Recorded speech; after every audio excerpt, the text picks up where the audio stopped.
گئی کہ اولیاء کرام جو ہے وہ ان کا مطلب کیا ہے ولی کا، اور اس کی اقسام اور اس کے جو ہے وہ تصرفات.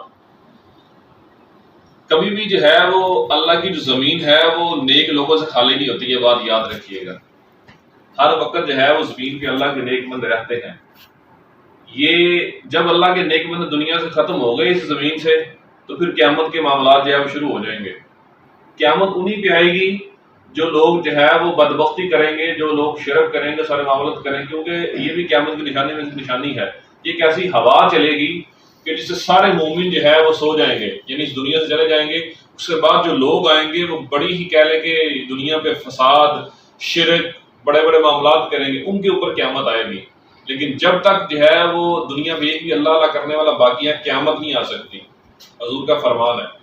تو اس لیے اللہ کی زمین جو ہے وہ اولیاء سے، نیک بندوں سے کبھی بھی خالی نہیں ہوتی.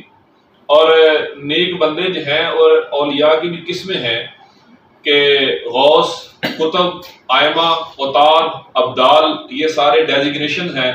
مختصر وقت کی وجہ سے میں ان کی ڈیٹیل میں نہیں جاؤں گا کہ اللہ تعالیٰ نے یہ بھی عہدے دیے ہیں.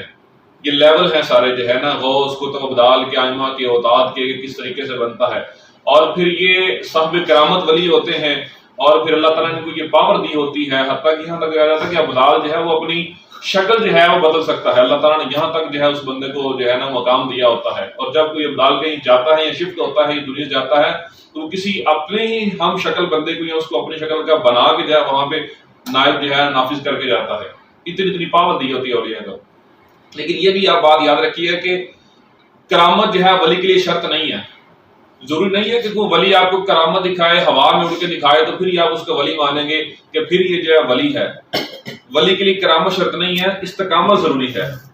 اب استقامت کیا ہے؟ میں نے اس کی ایک مثال بھی دی تھی کہ بزرگ جو ہے وہ بہت بڑے بزرگ تھے، تو ان کی بارگاہ کے اندر ایک شخص آیا، تو اس نے یہ نیت رکھی کہ میں ان کی کوئی کرامت دیکھوں گا تو میں ان کا جو ہے وہ مرید ہو جاؤں گا.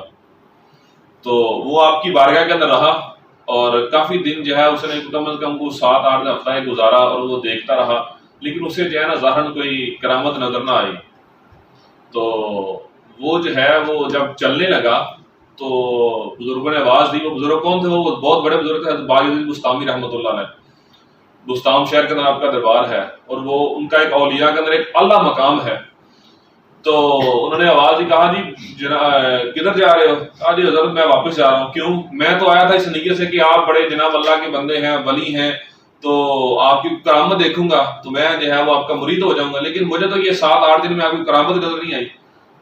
تو حضرت باقی بستامی رحمۃ اللہ نے فرمایا کہ بات سنو، تم یہاں پہ 7-8 دن رہے ہو، تو 7-8 دن کے اندر میری ایک بھی نماز جو ہے فرض جو ہے وہ تکبیر اولیٰ سے قضا ہوتی دیکھی ہے؟ انہوں نے کہا جی نہیں. تو فرمایا اس سے بڑی اور کرامت کیا ہو سکتی ہے؟ یعنی اس تو جو استقامت ہے یہ کرامت سے بھی جو ہے وہ ہیوی ہے. تو استقامت شرط ہے، کرامت شرط نہیں ہے ولی کے لیے. اس لیے ولی کو کرامت بھی نہیں تولا جاتا، ورنہ کرامت میں پانے کی بات آئے تو داتا گنج بخش علیہ رحمہ کے جو ہے وہ جوتے ہوا میں اڑ کے تو جادو کر کے نیچے لے آئے. تو یہ چیزیں ہیں، کرامتیں تو بڑی ہوتی ہیں، اور اولیاء کی کرامتوں سے جو ہے کہہ لیں کہ کتابیں بھری پڑی ہیں، لیکن استقامت مین چیز ہے. تو استقامت یہی ہے کہ اب ہمارے لیے بھی یہ چیز جو ہے وہ مشعل راہ ہے کہ ہم بھی اگر اولیاء کو مانتے ہیں، ان کے ساتھ محبت اور پیار کرتے ہیں، ان کو تسلیم کرتے ہیں، تو ہم جو ہے وہ بھی ہم بھی استقامت کے راستے پہ چلیں. ہم بھی اپنے آپ کو عملی طور پہ مضبوط کریں، اپنے اعمال مضبوط کریں. نماز، روزہ، حج، زکوٰۃ، یہ ساری چیزیں جو ہے یہ حقوق اللہ اور پھر حقوق العباد بھی، اخلاقیات، جو اسلام اخلاقیات کا دین ہے، اس اخلاقیات پہ بھی ہم عمل پیرا ہوں، پھر ہی ہم جو ہے بزرگان دین کے راستے میں بھی چل سکتے ہیں اور انبیاء کرام کے راستے میں بھی چل کے جو ہے وہ جنت حاصل کر سکتے ہیں. اللہ تعالیٰ ہمیں اس پہ عمل کرنے کی توفیق عطا فرمائے. وما علینا الا البلاغ.